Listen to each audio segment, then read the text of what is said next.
The 10 levels of metronome practice, from beginner to expert.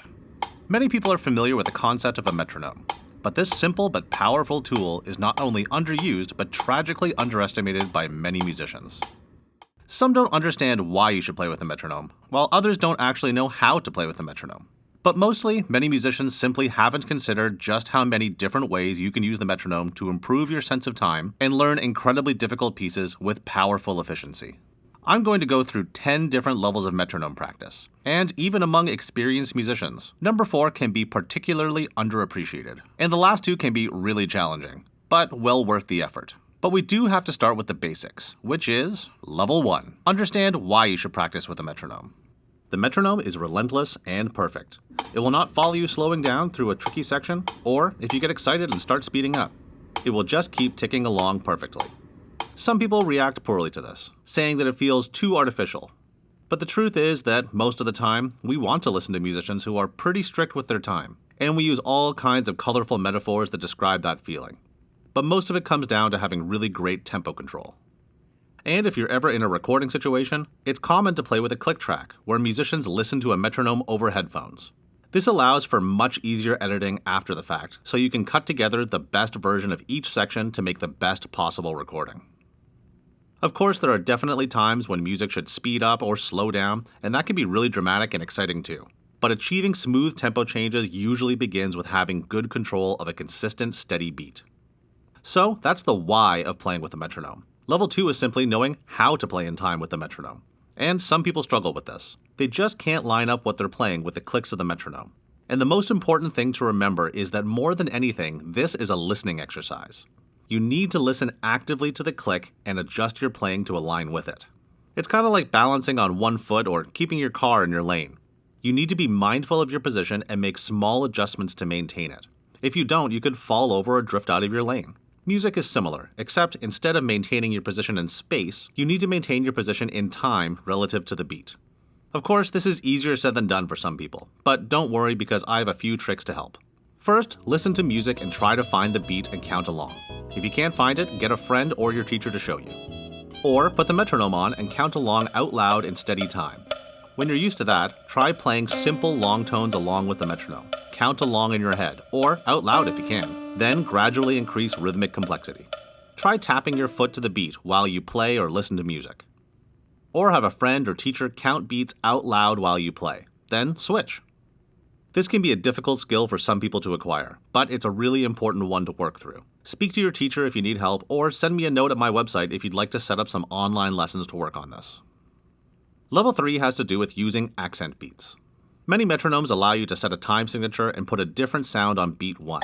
This is really useful because it produces a second point of reference that helps you keep track of where you are in the bar. This way you can more easily hear and feel the cycle of specific time signatures. If beat 1 sounds different than the other beats, then if you add or subtract a beat from a long note, or if you stretch or compress a passage in some odd way, you should notice that, because at some point you'll realize that that special sounding beat is falling someplace that it shouldn't be. It's a really useful signal that you've made an error and lets you know you need to go back and try to figure out what went wrong. Level 4 has to do with working a piece up to tempo, or, as I've been calling it to my students, don't skip the middle steps. Now, for some reason, when working on a tricky piece, many musicians only practice 2 tempos, full speed and really slow. They'll try to play the piece fast and fail, but then they try it really slow and it goes fine. Then they skip right back to full speed again and repeat the process over and over. And to me, this is kind of wild. Because imagine if you were at the gym and your goal was to lift 200 pounds, but right now you can only lift 50 pounds. You'll probably want to gradually add weight and expand your limits over time. And you'll know exactly how far you've made it because you have a number associated with your progress. The metronome is an incredible tool to take small steps that are specific and measurable, and connect the tempo that you can play with the tempo that you want to play. These are the middle steps. Many people are resistant to this technique because they think it's going to take a long time, but it's almost always shorter to take this route than the alternative. If you're looking to use some of these techniques on repertoire and even scales, you might consider signing up for TomPlay. TomPlay is a service that provides access to interactive sheet music and play-along recordings.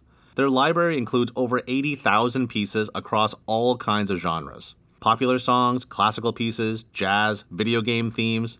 There's even exercises, etudes, and their new feature, Tom Scales, which has all kinds of variations on major scales, with more scale types coming soon.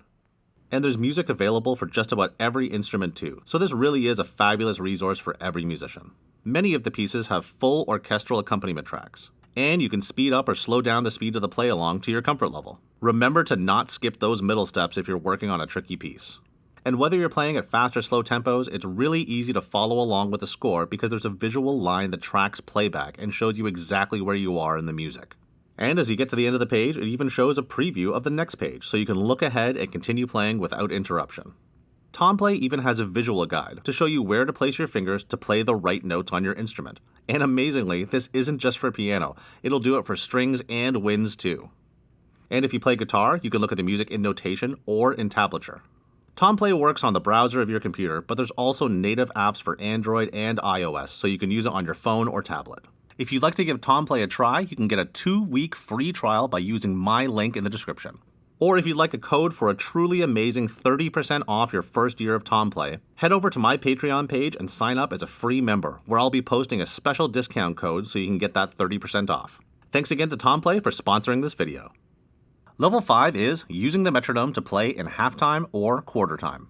So let's say you do want to slow a piece down, and you want to take all those specific measurable middle steps that we just talked about in level 4. But you find that your metronome doesn't go as slow as you need it to, because the lower limit is usually about 40 beats per minute.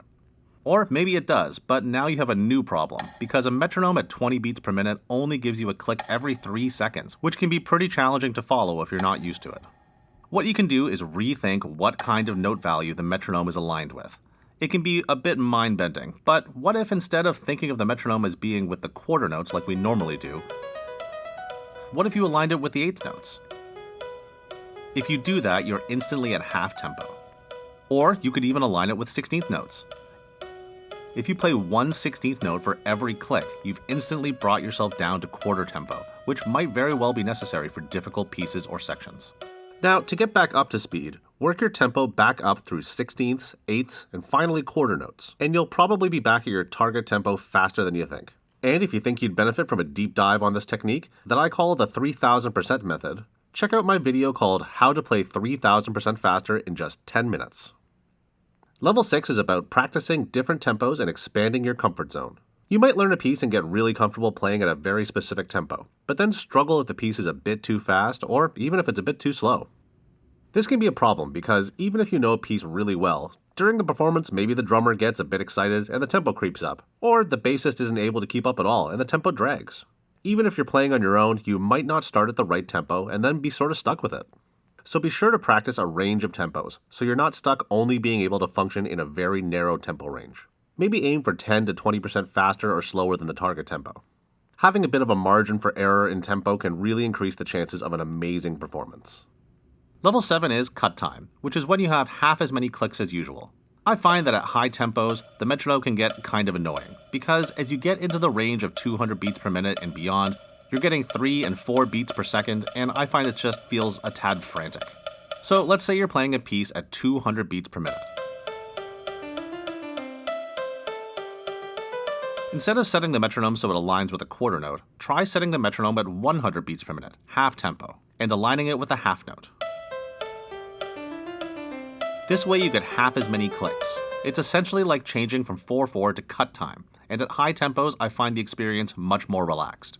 The other nice thing about cut time is that it's similar to the accent beat in level 3. Playing in cut time should make it much more obvious if you get off by a beat, because the click is only supposed to fall on 1 and 3. And this is a crucial technique if you're interested in working up to the extreme technical requirements of various genres of jazz and heavy metal music, which can see tempos well over the limits of most metronomes. Next up, level 8 is all about backbeat.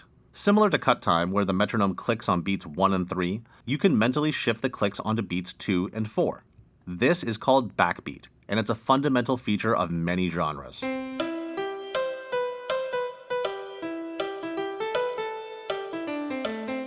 Many bands establish the backbeat right from the start of the count-off. 1, 2, 1, 2, 3, 4. Not every style of music is like this, but it's so common and important that clapping on the wrong beat is a bit of a running joke among musicians. You can use backbeat on the metronome with all kinds of practice, but I must admit that when I first tried this kind of practice, I really struggled to start on the correct beat, because I was so used to emphasizing beats 1 and 3.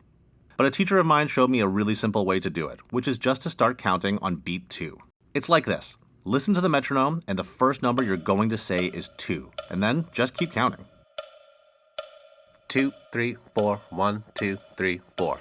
And now you're counting on the backbeat. For level 9, if you want to make sure that you have really great control of your time, you can try what I like to call extreme metronoming.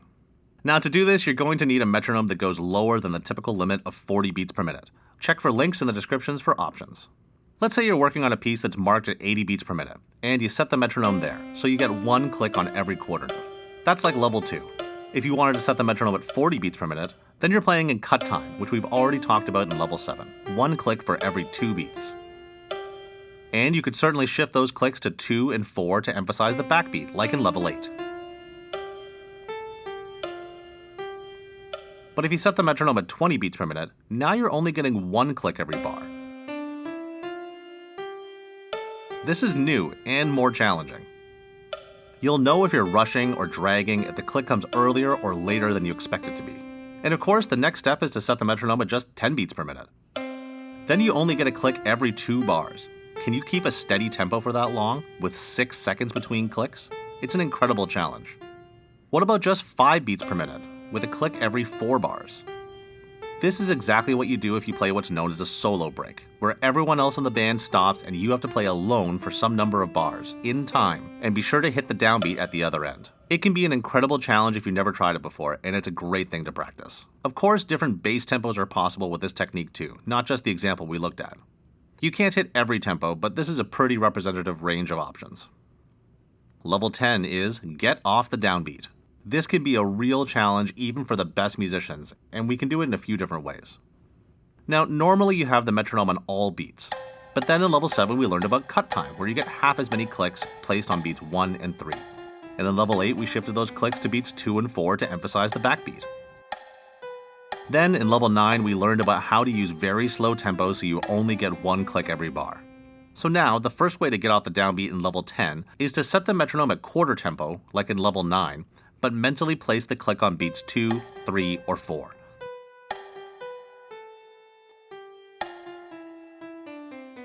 Basically, anything other than beat 1.